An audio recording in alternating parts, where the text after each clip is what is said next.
மாணவ செல்வங்களுக்கு வணக்கம். கோவிட்-19 காரணமாக பாடசாலைகள் இயங்காத நிலையில் காபோதா உயர்தர ரசாயனவியல் பாடத்தில் கடைசி அலகு கைத்தொழில் ரசாயனம் என்ற பகுதியை இப்பொழுது கற்பிப்பதில் மகிழ்ச்சி அடைகின்றேன். இச்செயற்பாடானது தொண்டமானாறு வெளிக்கல நிலையத்தினால் ஒழுங்கமைக்கப்பட்டு மாணவர்களுக்காக வெளியிடப்படுகின்றது. இந்த கைத்தொழில் ரசாயனம் என்ற அலகை நோக்குகையில் இந்த பகுதி மாணவர்களாகிய நீங்கள் ஆசிரியர்களின் உதவியின்றி நேரடியாகவே நீங்கள் கற்கக்கூடிய ஒரு பாடமாகும். ஆசிரியர்களின் உதவி இல்லாமல் நீங்களாகவே கற்கக்கூடிய ஒரு பாடமாகும். இந்த பகுதியில் வார வினாக்கள் இப்பொழுது அண்மை காலங்களில் 9வது கேள்வியாக வந்து கொண்டிருக்கின்றது. 2019-2020 ஆண்டுகளில் 9வது கேள்வியாக வந்து கொண்டிருக்கின்றது. இந்த பகுதியிலே வார கேள்விகள் எல்லாமே நேரடியான கேள்விகள் தான்.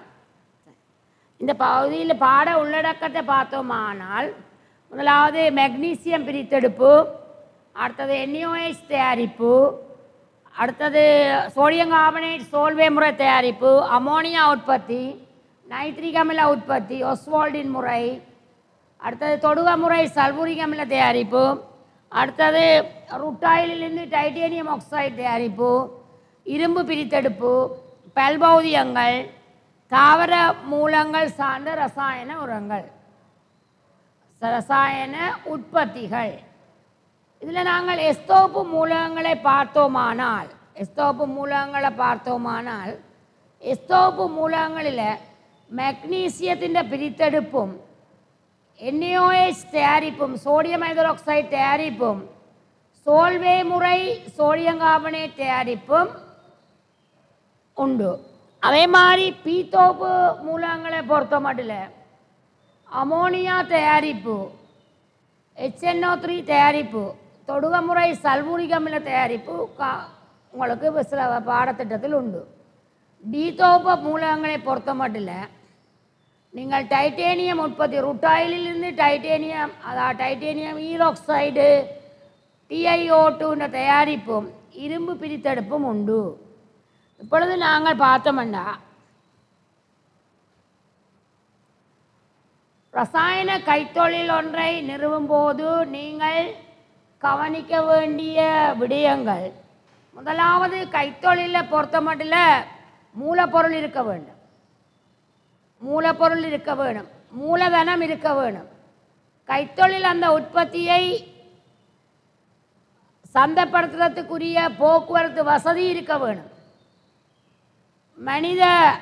மனித வளங்கள் இருக்க வேண்டும், உற்பத்தியின் போது பெறப்படுற கழிவுகளுக்குரிய கழிவு முகாமைத்துவம் இருக்க வேணும்.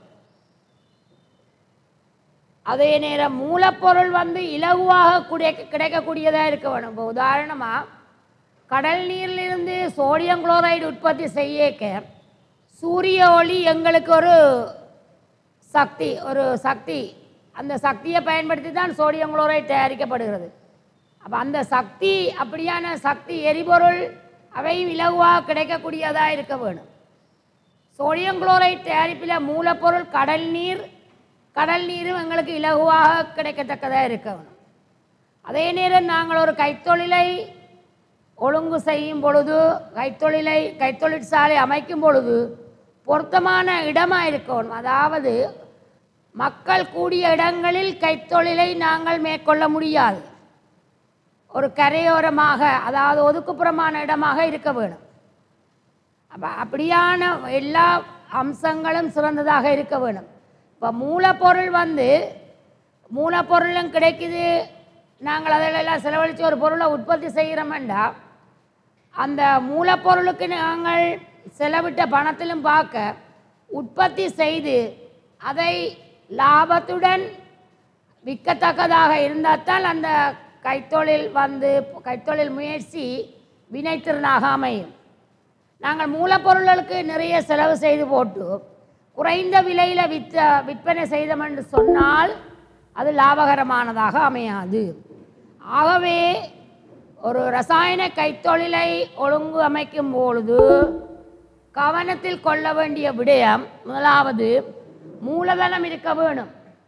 அடுத்தது மூலப்பொருள், உழைப்பு, மனித உழைப்பு.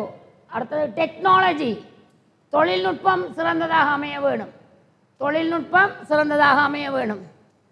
அடுத்த உற்பத்தி செயல்முறை, அதன் பாதுகாப்பு தன்மை பாதுகாப்பானதாக இருக்க வேண்டும். அடுத்தது தொடர்ந்து அந்த கைத்தொழிலை நடைமுறைப்படுத்தும் போது பாதுகாப்பு தன்மை பேணப்படல் வேண்டும். அடுத்தது கழிவுப் பொருள் முகாமைத்துவம், அதாவது உற்பத்தியின் போது பெறப்படுகின்ற கழிவுப் பொருள், அந்த கழிவுப் பொருளை அகற்றுவதற்குரிய சரியான முகாமைத்துவம் இருக்க வேண்டும். அடுத்தது அரச சட்டங்கள் கொள்கைகளுக்கு இணங்க எங்களோட கைத்தொழில் அமைய வேணும். அடுத்தது கைத்தொழிலை ஸ்தாபிக்கிற பிரதேசத்தை பற்றி கவனிக்க வேணும். அடுத்தது பயன்படுத்தும் வலு சக்தியின் தன்மையை பயன்படுத்தி கவனித்து கொள்ள வேண்டும். அடுத்தது போக்குவரத்து வசதி, சந்தைப்படுத்தும் தன்மை. அடுத்தது அந்த நேரம் ஏற்படக்கூடிய அதாவது விபத்துக்களுக்கு ஏற்ப உடனே தற்காப்பு நடவடிக்கைகள் ஏற்கொள்ளத்தக்க ஒழுங்கமைப்புகள் செய்யப்பட்டிருக்க வேண்டும். ஆகவே பின்வரும் அம்சங்கள், இப்பொழுது குறிக்கப்பட்ட அம்சங்களை கைத்தொழில் புரட்சியின் போது நீங்கள் தொழிற்சாலையை நிறுவும் போது கவனிக்கப்பட வேண்டிய அம்சங்கள் ஆகும். அது உங்களுக்கு தெரிய வேணும்.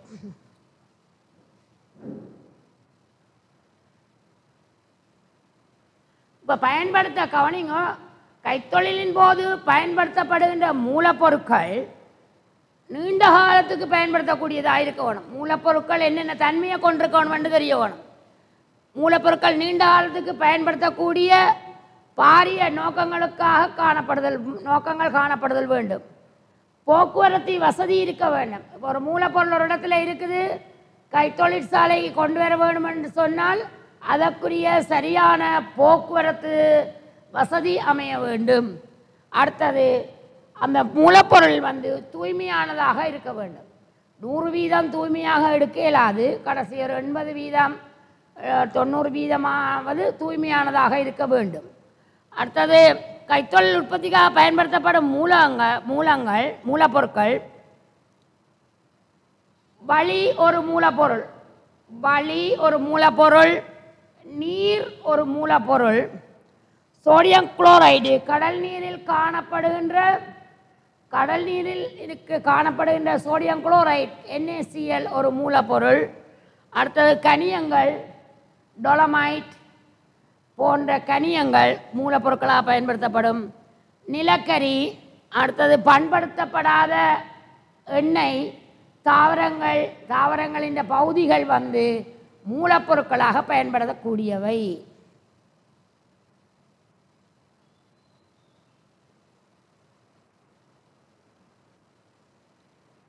அடுத்தது நாங்கள் பார்த்தோம் என்றால், ஏற்கனவே நான் கூறியது போன்று எஸ்தோப்பு மூலகங்களை பொறுத்த வரையில், அதாவது முதலாங்கூட்டம் இரண்டாங்கூட்டம் மூலகங்களை பொறுத்த வரையில், முதலாங்கூட்ட மூலகங்கள் கார உலோகங்கள், இரண்டாங்கூட்ட மூலகங்கள் கார மண் உலோகங்கள். அவற்றை பொறுத்த வரையில் சோடியமானது எஸ்தோப்பில் ஒரு தாக்கவீறு கூடிய மூலகம். அப்போ அதிண்ட சோடியத்தின் ஒரு உப்பு NaOH தயாரிப்பு உங்களுக்கு பாடத்திட்டத்தில் உண்டு. அதே மாதிரி மெக்னீசியத்தின் பிரித்தெடுப்பு இருக்குது. சோல்வே முறைப்படி சோடியம் கார்பனேட் தயாரிப்பு உண்டு. இப்போ நாங்கள் மெக்னீசியம் பிரித்தெடுப்பு டவ் முறையை பார்த்தோம்னு சொன்னால், அதாவது புதிய பாடத்திட்டத்தில் சேர்க்கப்பட்ட பகுதி மெக்னீசிய பிரித்தெடுப்பு. அதில் அதாவது 2019ஆம் ஆண்டிலே நடைமுறைக்கு வரப்பட்ட புதிய பாடத்திட்டத்தில் உண்டு.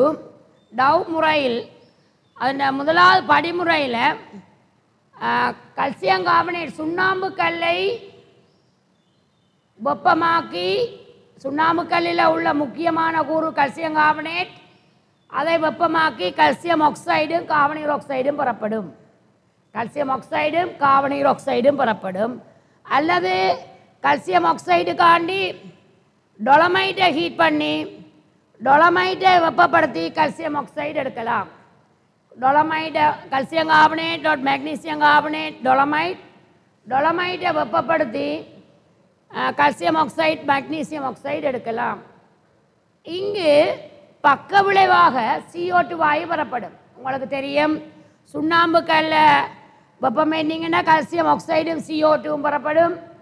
அதே மாதிரி டொலமைட்டை வெப்பப்படுத்தினீங்கன்னா கல்சியம் ஆக்சைடும் மெக்னீசியம் ஆக்சைடும் CO2 வாயுவும் பெறப்படும். கார்பனீர் ஆக்சைடு வாயு பக்க விளைபொருள். இது ஒரு சமநிலை தாக்கமாகும். ஆகவே அந்த விளைவு ஆக்சைடுகள் கல்சியம் ஆக்சைடு மெக்னீசியம் ஆக்சைடின் அளவை கூட்டுவதற்கு கார்பனீர் ஆக்சைடு பொருத்தமான முறையில் அகற்றப்படல் வேண்டும். கார்பனீர் ஆக்சைடு பொருத்தமான முறையில் அகற்றப்பட்டால் இலட்சட்டலேயரின் தத்துவப்படி இந்த இரண்டு சமநிலைகளும் முன்னோக்கி நகரும். இந்த இரண்டு சமநிலைகளும் முன்னோக்கி நகரும். திரும்பவும் சொல்லுகின்றேன், இங்கு பெறப்படும் கார்பனீர் ஆக்சைடு வாயுவானது பக்க விளைவாக கிடக்கப்படுகின்றது. CO2 வாயுவை பொருத்தமான முறையில் அகற்றினால் அந்த ரெண்டு சமநிலையிலும் லட்சத்திலேயின் தத்துவப்படி முன்னோக்கி நகரும். முன்னோக்கி நகர்வதனால் ஆக்சைடுகள் பெறப்படும் ஆக்சைடுகளின் அளவு மூல அளவு அதிகரிக்கும். அடுத்தது, இந்த கல்சியம் ஆக்சைடில் கல்சியம் கார்பனேட் மாசாக காணப்படும். கல்சியம் ஆக்சைடில் கல்சியம் கார்பனேட்டானது மாசாக காணப்படுவது இம்முறையில் உள்ள ஒரு குறைபாடாகும்.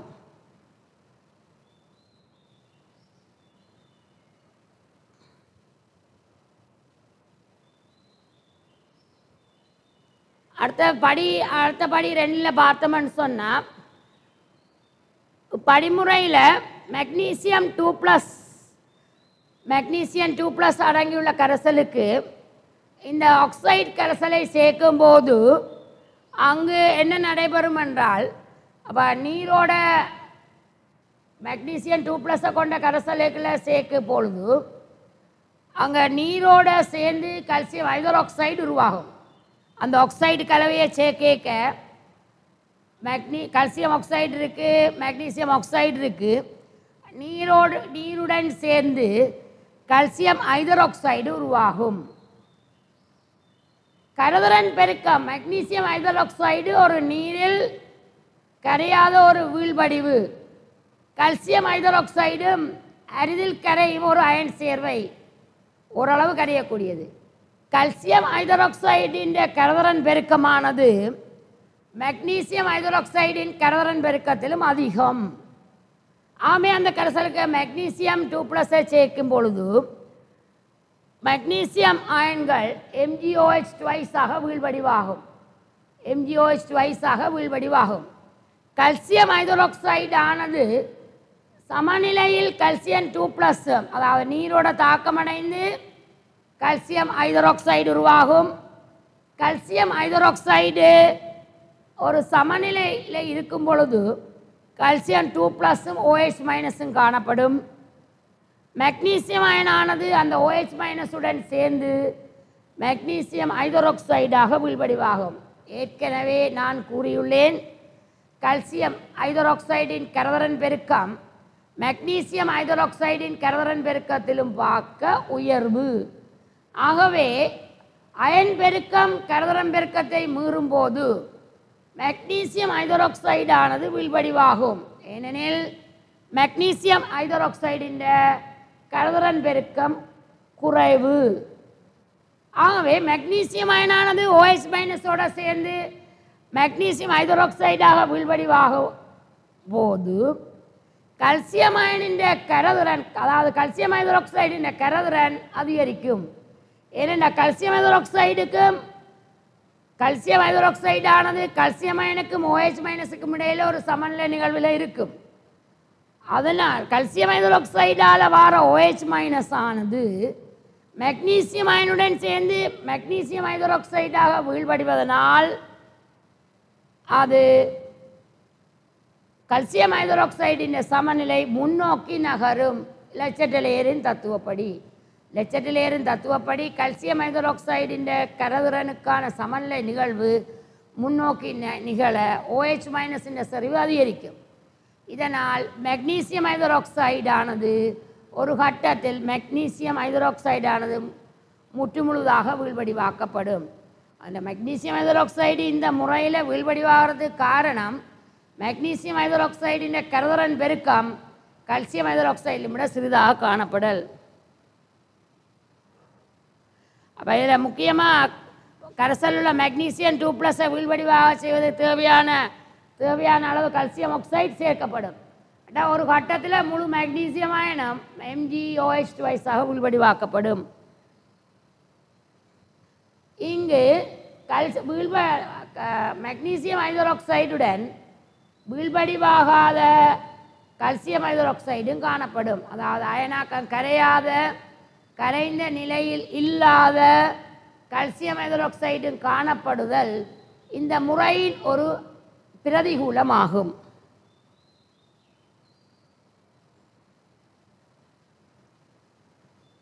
அதில் கல்சியம் ஆக்சைடு நீரோடு சேர்ந்து கல்சியம் ஹைட்ராக்சைடு வாரத்துக்குரிய தாக்கம் காட்டப்பட்டுள்ளது. அதே மாதிரி கல்சியம் ஹைட்ராக்சைடு திண்மம் கரைஞ்சி வார சமநிலை நிகழ்வு காட்டப்பட்டுள்ளது. பிறகு மெக்னீசியம் அயனானது மெக்னீசியம் ஹைட்ராக்சைடாக வீழ்வடிவாகக்கூடிய சமநிலை நிகழ்வு காட்டப்பட்டுள்ளது. இந்த 1, 2, 3 தாக்கங்களும் உங்களுக்கு எழுத தெரிய வேணும். இண்டஸ்ட்ரியல் கெமிஸ்ட்ரியில் சம்பந்தப்படுகிற அத்தனை தாக்கங்களும் சமப்படுத்திய தாக்கங்கள் அல்லது அயன் சமன்பாடுகள், அயன் தாக்கங்கள் உங்களுக்கு எழுத தெரிய வேண்டும். பிறகு படி 3ல் மெக்னீசியம் ஹைட்ராக்சைடை வேறாக்கி செறிந்த HCl-உடன் தாக்கமடைய விடல். மெக்னீசியம் ஹைட்ராக்சைடை வேறாக்கி செறிந்த HCl-ஓட தாக்கமடைய விட்டால் மெக்னீசியம் குளோரைட் பெறப்படும். படி 4ல் கரைசல் கடுமையாக வெப்பமேற்றப்படும். இந்த கரைசல் வெப்பமேற்றப்படும் பொழுது மெக்னீசியம் குளோரைடு ஆனது வெப்பமேற்றப்படும் பொழுது இங்கு நீர் ஆவியாக்கப்படும். நீர் ஆவியாக்கப்படுவதனால் நீரின் அளவு குறைக்கப்பட்டு உப்பில் 16% அந்த மெக்னீசியம் குளோரைடு பெறப்படும். நீர் ஆவியாக்கும் பொழுது நீர் இழக்கப்பட்டு திண்ம மீதி பெறப்படும். திண்ம மெக்னீசியம் குளோரைடு பெறப்படும். அங்கு 16% திணிவின் கீழ் திணிவு மூலளவு, அதாவது திணிவின் கீழ் திணிவு அளவு நீர் காணப்படும். நீர் இழக்கப்பட்டாலும் ஓரளவுக்கு நீர் காணப்படும்.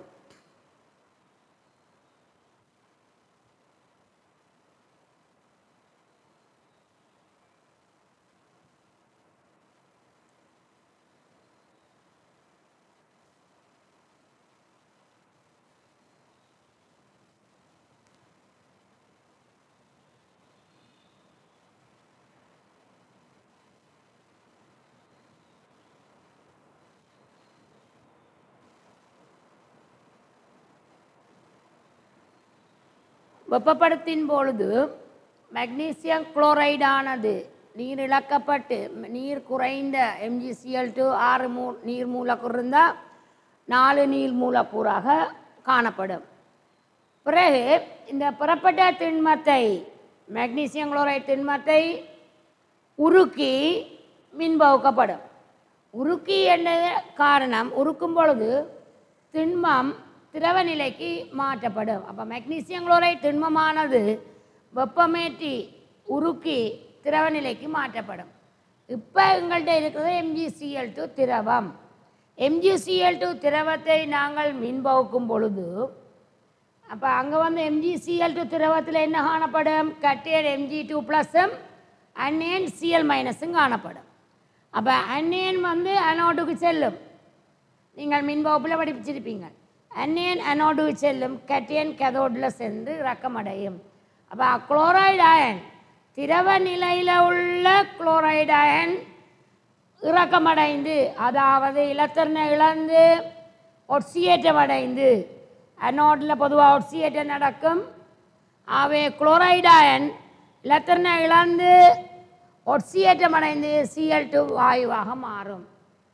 இப்போ இண்டஸ்ட்ரியல் கெமிஸ்ட்ரியில் பொதுவாக இனோர்கானிக் இண்டஸ்ட்ரியில் பௌதீக நிலைகள் பொதுவாக கவனிப்பதில்லை என்ற ஒரு எடுகோள் இருக்கின்றது.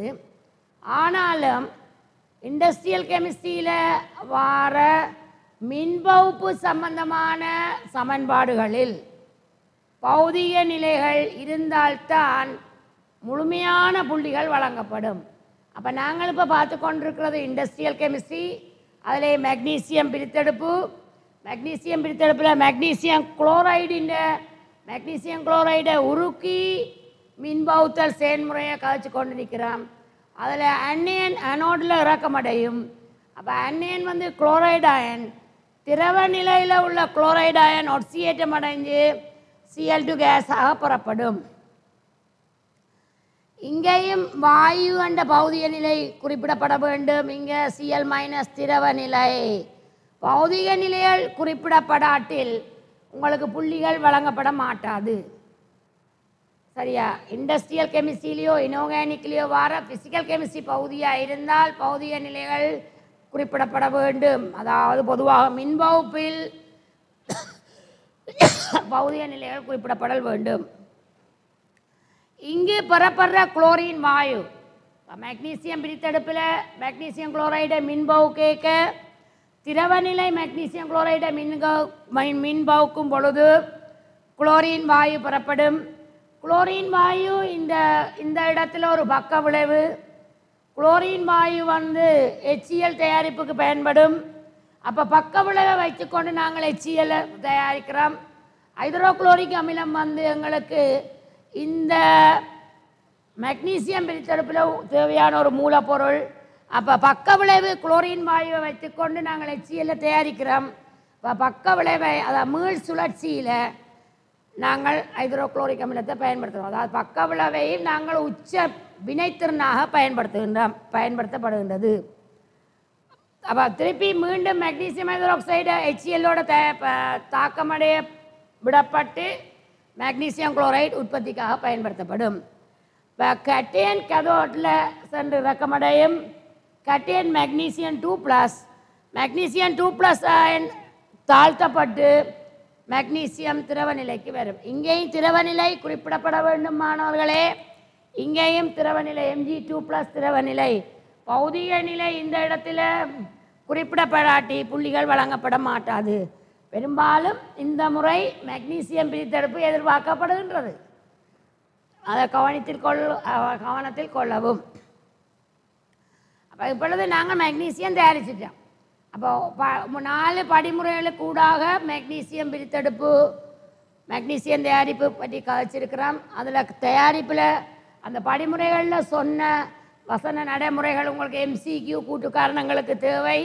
நீங்கள் அது ஒவ்வொரு வசனங்களும் ஒவ்வொரு சொற்பதங்களும் நீங்கள் நீங்களாகவே விளங்கிக் கொள்ளலாம். ஒரு 5-6 தரம் திரும்ப படிக்கும் பொழுது அந்த பகுதி உங்களுக்கு தெளிவாகப்படும். அடுத்தது மெக்னீசியமானது உங்களுக்கு தெரியும் டியூர் அலுமின் என்ற கலப்புலோக தயாரிப்பில் பயன்படும். டியூர் அலுமின் என்றது அலுமினியத்தோடு சேர்ந்து ஒரு கலப்புலோகம் தயாரிக்கலாம். விமானங்களின் செட்டைகள் அதாவது வெயிட்லெஸ் அதாவது நிறை குறைவான பகுதிகள் தயாரிக்க பயன்படுத்தப்படுகிறது. ஆனால் உறுதியானது, ஆனால் நிறை குறைந்தது. விமான பகுதிகளின் செட்டைகள் தயாரிக்க பயன்படுத்தப்படும். அப்போ மெக்னீசியமானது அதின் உபயோகங்கள் தெரிய வேணும். ஆகாய விமானங்களின் நிறை குறைவான உறுதியான பகுதிகள் தயாரிக்க பயன்படும். அதே மாதிரி வாகனங்களின் உறுதியான பாகங்கள் தயாரிக்க மெக்னீசியம் பயன்படுத்தப்படும். மெக்னீசியத்தின் பயன்கள் உங்களுக்கு குறிப்பிட தெரிய வேண்டும்.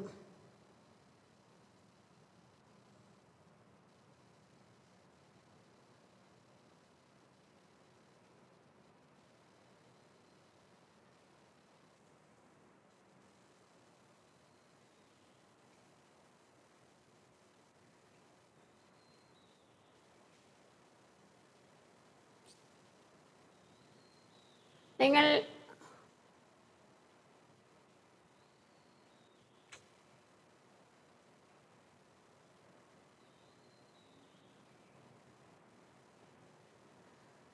இப்போ இதில் படத்தை பார்த்தீங்கன்னா உங்களுக்கு விளங்கும்.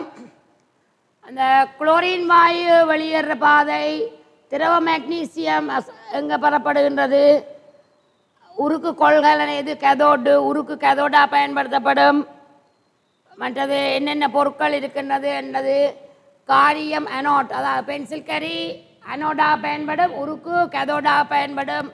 இப்படியான ஒரு குறுக்கு வெட்டுமுக படம் தந்தால் பகுதிகளை உங்களுக்கு குறிக்க தெரிய வேண்டும்.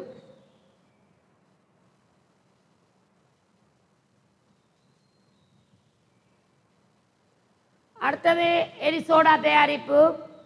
NaOH தயாரிப்பை பார்த்தோம்னு சொன்னால், NaOH தயாரிப்புக்கு மூலப்பொருள் பிரைன்.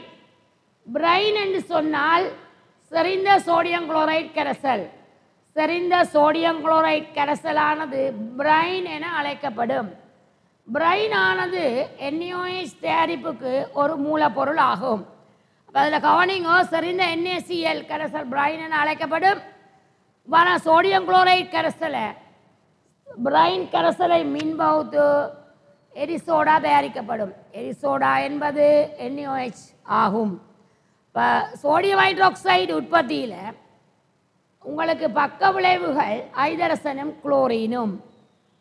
அதாவது எரிசோடா தயாரிப்பில் பக்க விளைவுகள் ஐதரசனும் குளோரினும். அப்போ எரிசோடா உற்பத்தியில் தேவையான மூலப்பொருட்களவை எந்த முறைப்படி தயாரிக்கப்படுகின்றது, தயாரிப்பின் போது பக்க விளைவுகளவை, அந்த பக்க விளைவுகளின் பிரயோசனங்கள், எரிசோடாவின் பிரயோசனங்கள் எல்லாமே உங்களுக்கு தெரிய வேண்டும். இப்போ ஒரு தயாரிப்பில் மூலப்பொருள் என்ன, பக்க விளைவுகள் என்ன, பக்க விளைவுகளின் பயன்கள் உங்களுக்கு தெரிய வேண்டும். இப்போ பார்த்தோம்னு சொன்னால் சோடியம் குளோரைடு, அதாவது கடல் நீரிலிருந்து உற்பத்தி செய்யப்பட்ட தான் சோடியம் குளோரைடு. நாங்கள் பொதுவாக கரையுப்பு, வீடுகளில் எல்லா வீடுகளிலேயுமே கரையுப்பு காணப்படும். நீங்கள் உணவுக்காக பயன்படுத்தப்படுற பொருளான் சோடியம் குளோரைடு NaCl கரையுப்பு என அழைக்கப்படும்.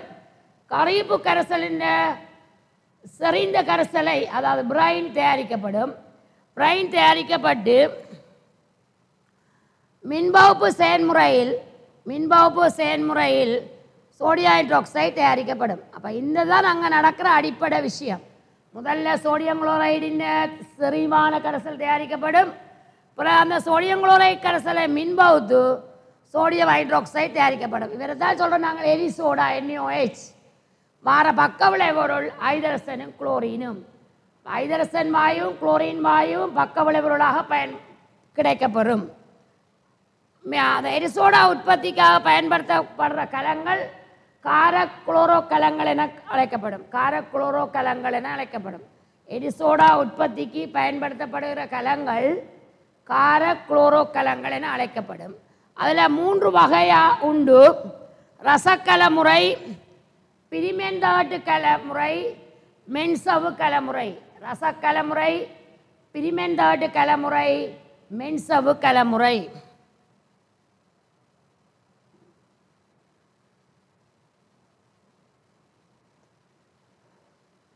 இதில் எங்களுக்கு கவனிங்கோ சிலபஸில் உள்ளது மென்சவு கலமுறை. மென்சவு கலமுறை தான் உங்களுக்கு சிலபஸில் உண்டு. மென்சவு கலமுறையில் பிரைன் கரைசல் மிக சுத்தமாக இருத்தல் வேண்டும். அப்போ மிக சுத்தமாக இருக்க செறிந்த சோடியம் குளோரைட் கரைசலில் எரிசோடா தயாரிப்பு நாங்கள் தயாரிக்கும் பொழுது அதில் பிரைன் கரைசலில் மாசாக காணப்படுற அயன்கள் Mg2+, கல்சியம் 2+, சல்ஃபேட் அயன் ஆகும். Magnesium 2+, calcium 2+, sulphate ion.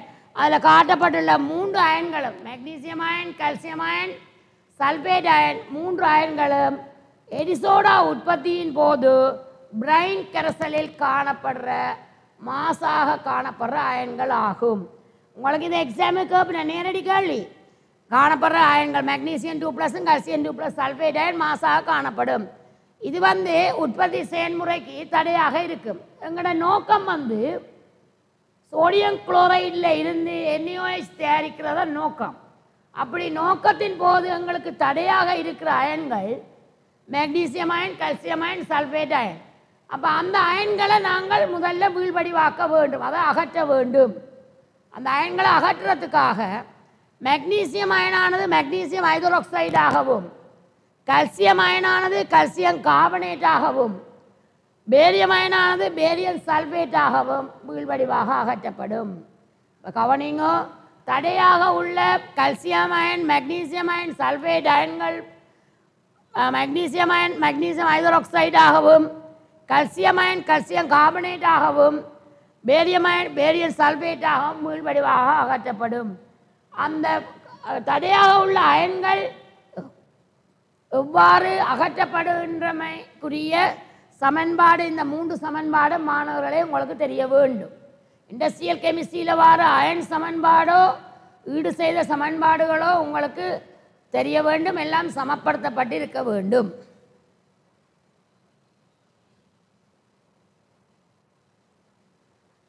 அப்போ இதில் கவனிங்க, மென்சபு கலமுறையில் நிக்கல் மறைமுனைவாகவும் டைட்டேனியம் நேர்முனைவாகவும் பயன்படும். நிக்கல் மறைமுனைவாகவும் டைட்டேனியம் நேர்முனைவாகவும் பயன்படும். இந்த மாதிரி இந்த படத்தில் உங்களுக்கு பகுதிகள் குறிக்க தெரிய வேணும். இந்த பகுதியில் ஐதரசன் வழியார் நிக்கலில் கொண்ட மின்பாயில் ஐதரசன் வாயுவும், டைட்டேனியம் மின்பாயை கொண்ட பகுதியில் குளோரின் வாயுவும் பக்க விளைபொருளாக வெளியேறும். இந்த படம் உங்களுக்கு இந்த படம் கீறி குறிக்க தெரிய வேணும். படம் தந்தால் குறிக்க தெரியணும், அல்லது நீங்களாகவே கீறி பகுதிகள் குறிக்க தெரிய வேணும். அப்போ இதில் மின்பகுப்பின் பின்னர் சோடியம் ஹைட்ரோக்சைடு இந்த பகுதியால் வெளியேறும். இந்த பகுதியால் மேலே இந்த பிரைன் கரைசல் செலுத்தப்படும். இங்கே பயன்படுத்திய உப்பு கரைசல் மின்பகுப்பின் பின்னர் பயன்படுத்திய உப்பு கரைசல் வெளியேறும். இங்கே அனோட்டில் நேர்முனைவில், அதாவது டைட்டேனியம் மின்பாயில் அனோட்டில், அதாவது டைட்டேனியம் மின்பாயில் நடக்கிற தாக்கம் அந்நியன் அனோட்டுக்கு செல்லும். அந்நியன் ஒட்சியேற்றம் அடைந்து குளோரின் வாயு வெளியேறும். கதோடில் மரமுனைவில் அங்கே நீர் தாழ்த்தலுக்குட்பட்டு OH- உருவாகும். அப்போ கவனிங்கோ, நீங்கள் உங்களுக்கு அனோட்டு தாக்கம் தெரிய வேண்டும், கதோட்டு தாக்கம் தெரிய வேணும். அனோட்டு தான் நேர்முனைவு என்று தெரிய வேணும், அந்த நேர்முனைவு தான் டைட்டேனியம் என்று தெரிய வேணும். கதோட்டு மறைமுனைவு என்று தெரிய வேணும். இங்கு பயன்படுத்துகிற கதோட்டு நிக்கல் என்பது தெரிய வேணும். நிக்கல் மின்பாய் கதோட்டாகவும் டைட்டேனியம் அனோட்டாகவும் பயன்படும். அனோட்டு தாக்கம் கதோட்டு தாக்கம் தெரிய வேணும். பௌதிக நிலையில் நீங்கள் போட வேண்டும். பௌதிக நிலை நீங்கள் ஒரு இடத்துல தான் பௌதிக நிலை போடாட்டி புள்ளிகள் வழங்கப்பட மாட்டாது. மீண்டும் சொல்லுகின்றேன், அனோட்டு தாக்கம் கதோட்டு தாக்கம் தெரியணும். எது நேர்முனைவு எது மறைமுனைவு என்று தெரியணும். அதாவது நிக்கல் மறைமுனைவு, டைட்டேனியம் நேர்முனைவு, எது அனோட்டு எது கதோடு இந்த தாக்கங்கள் தெரிய வேணும். பௌதிக நிலைகள், அதாவது இது அரைக்கல தாக்கங்கள். அரைக்கல தாக்கங்களின் போது இலத்திரன் பங்கு பெறும். கலத்தாக்கத்தில் ஒட்டுமொத்த தாக்கத்தில் இலத்திரன் பங்கு பெற்றாது. அப்போ அங்கே என்ன நடக்கும்? சோடியம் குளோரைடு நீரோடு சேர்ந்து NaOHம் குளோரினும் ஹைட்ரசனும் வரும். அப்போ உங்களுக்கு இந்த 3 தாக்கங்களும் தெரிய வேண்டும். எந்த தாக்கம் எந்த மின்வாயிலை நடைபெறும் என்பதும் தெரிய வேண்டும். பௌதிக நிலைகள் போடப்பட வேண்டும். அடுத்தது NaOHனதும் அவற்றின் அதன் தயாரிப்பில் பக்க விளைவுகளினதும் பயன்களை பார்த்தோம்னு சொன்னால், NaOH இப்போ அதன் பயன்கள் கேட்டால் நீங்கள் அதில் உங்களுக்கு தரப்பட்ட இந்த பயன்களை மட்டும் எழுதுறது உங்களுக்கு நன்மை பயக்கும். நீங்கள் சில நேரம் ஏற்றுக்கொள்ளப்படாத ஏதாவது ஒரு பயனை எழுதினீங்கள்னு சொன்னால் சில சந்தர்ப்பங்களில் அல்ல, பல சந்தர்ப்பங்களில் புள்ளிகள் இழக்கப்படுற சந்தர்ப்பம் உண்டு. மாணவர்கள் தேவையில்லாத தாங்களாக ஒன்றை கிரியேட் பண்ணி ஒரு பயனை எழுதுவினான், புள்ளிகள் கிடைக்குமென்று இல்லை. சொல்லுகிற பயன்களை, அதாவது உங்களோட ரிசோர்ஸ் புக்கில் உள்ள பயன்களை எழுதினீங்களா உங்களுக்கு அது வெற்றிகரமானதாக அமையும். NaOH பயன்களை பார்க்கும் பொழுது சவக்கார உற்பத்திக்கு பயன்படும். அடுத்தது காகிதம் சேர்க்கப்பட்டு போன்ற கைத்தொழில், அதாவது பெயிண்டிங் ஒர்க்குகளுக்கு NaOH பயன்படும். அடுத்தது ஆய்வு ஊடகத்தில் ஒரு வென் மூலமாக பயன்படும். ஆய்வு ஊடகத்தில் NaOH ஆனது ஒரு வென் மூலமாக பயன்படும். அடுத்தது கழிவு நீரை பரிகரிக்கும் செயற்பாட்டில் அணுவன் கூடின பார உலோகங்களை வீழ்வடிவாக செய்வதற்கு NaOH பயன்படும். அப்போ உங்களுக்கு NaOH பயன்கள் கேட்டால் ஏதாவது ஒன்று அல்லது ரெண்டு பயன்களே தான் கேட்பினோம். அப்போ இதுக்குள்ளே உள்ளதில் ஏதாவது ரெண்டு பயன்கள் எழுதுனீங்களா, அல்லது ஒன்று கேட்டால் ஒன்று, ரெண்டு கேட்டால் ரெண்டு எழுதுனீங்களா உங்களுக்கு பூரணமாக முழுமையான புள்ளிகளை பெற முடியும். அதே மாதிரி கவனிங்க, குளோரின் பயன்கள் உங்களுக்கு தெரியும். குளோரின் வெளிச்சங்கருவியாக பயன்படும். அதாவது காகித கூழ் அதுகளை வெளிட்டுறதுக்கு, மரத்தின் தூள் அதுகளை வெளிட்டுவதற்கு பயன்படும். அடுத்தது குடிநீரில் பாக்டீரியாவை அழிப்பதற்கு குளோரின் பயன்படுத்தப்படும். ஹைட்ரோகுளோரிக் அமிலம் தயாரிப்புக்கு குளோரின் பயன்படுத்தப்படும். அடுத்தது குளோரின் ஏற்றப்பட்ட PVC, அதாவது பாலிவைனைல் குளோரைடு, PVC வந்து பாலிவைனைல் குளோரைடுன்னு ஒரு பல்பௌதியம், PVC குழாயதுகள். இப்போ அதுகளுக்கு வந்து வைனைல் குளோரைடு வந்து ஒரு பௌதியமாக பயன்படும். வைனைல் குளோரைடில் உள்ள குளோரின் முக்கிய பங்கை வகிக்கின்றது. PVC போன்ற பல்பௌதிய பொருட்களை தயாரிப்பதற்கு வைனைல் குளோரைடு உற்பத்தி செய்யப்படுகின்றது. அது வைனைல் குளோரைடு PVCயை தயாரிப்பதற்கு தேவையானது வைனைல் குளோரைடு. வைனைல் குளோரைடு தயாரிக்க எங்களுக்கு குளோரின் தேவை. அடுத்தது பூச்சிக்கொல்லிகள், சாய வகைகள் தயாரிக்கவும் குளோரின் பயன்படும். இப்போ குளோரின் உபயோகங்கள் கேட்டால் நீங்கள் இவற்றில் ஏதாவது ஒன்று கேட்டால் ஒரு உபயோகம், ரெண்டு கேட்டால் ரெண்டு எழுதுனீங்கள் என்றால் அதான முற்றுமுழுதான புள்ளிகளை பெற முடியும். அடுத்தது ஐதரசன் பயன்கள், HCl உற்பத்தி. குளோரின் பயன்களிலேயும் HCl உற்பத்தி என்று வரும். ஐதரசனின் பயன்களிலேயும் ஹைட்ரோகுளோரிக் அமில தயாரிப்புக்கு ஐதரசன் பயன்படும். அடுத்தது தாவர எண்ணெய்களில் இருந்து மாஜரின் தயாரிப்புக்கு ஐதரசன் பயன்படுத்தப்படுகின்றது. ஐதரசனானது ஹைட்ரோகுளோரிக் அமில தயாரிப்பிலையும் தாவர எண்ணெய்களை ஐதரசனேற்றம் செய்வதன் மூலம் மாஜரின் தயாரிப்புக்கும் பயன்படுத்தப்படும். அடுத்தது ஏபர் முறைப்படி அமோனியா உற்பத்தியில் ஐதரசன் வாயு பயன்படுத்தப்படும். அடுத்தது ஐதரசனானது எரிபொருளாக பயன்படுத்தப்படும். அப்போ உங்களுக்கு ஐதரசன் பயன்கள் கேட்டால் நீங்கள் எழுதக்கூடியது என்னது? ஹைட்ரோகுளோரிக் அமில தயாரிப்பில் பயன்படும். ஏபர் முறைப்படி அமோனியா தயாரிப்புக்கு ஒரு மூலப்பொருள். அடுத்தது தாவர எண்ணெயிலேருந்து ஐதரசனேற்றம் மூலம் மாஜரின் தயாரிப்புக்கு பயன்படும். அடுத்தது ஐதரசனானது ஒரு எரிபொருளாக பயன்படும். இதில் கவனிங்க, ஆரம்ப காலத்தில் வந்து ரசக்கல முறை மூலம் NaOH தயாரிக்கப்பட்டது. ரசக்கல முறை மூலம் NaOH தயாரிக்கப்பட்டது.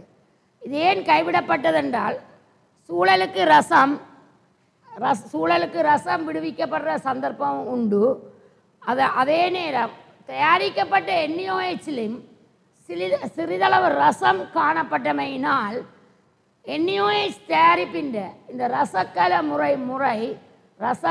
முறை கைவிடப்பட்டுள்ளது. ஏன் ரசக்கல முறை கைவிடப்பட்டது என்றது உங்களுக்கு தெரிய வேணும்.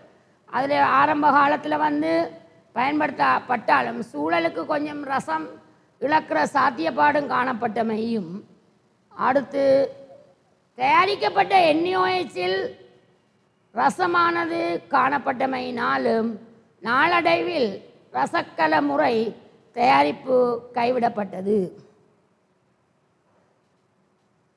அடுத்த பிரிமென்தாட்டு முறையும் மென்சவு கல முறையும் பெரும்பாலும் ஒன்றோடு ஒன்று ஒத்தது.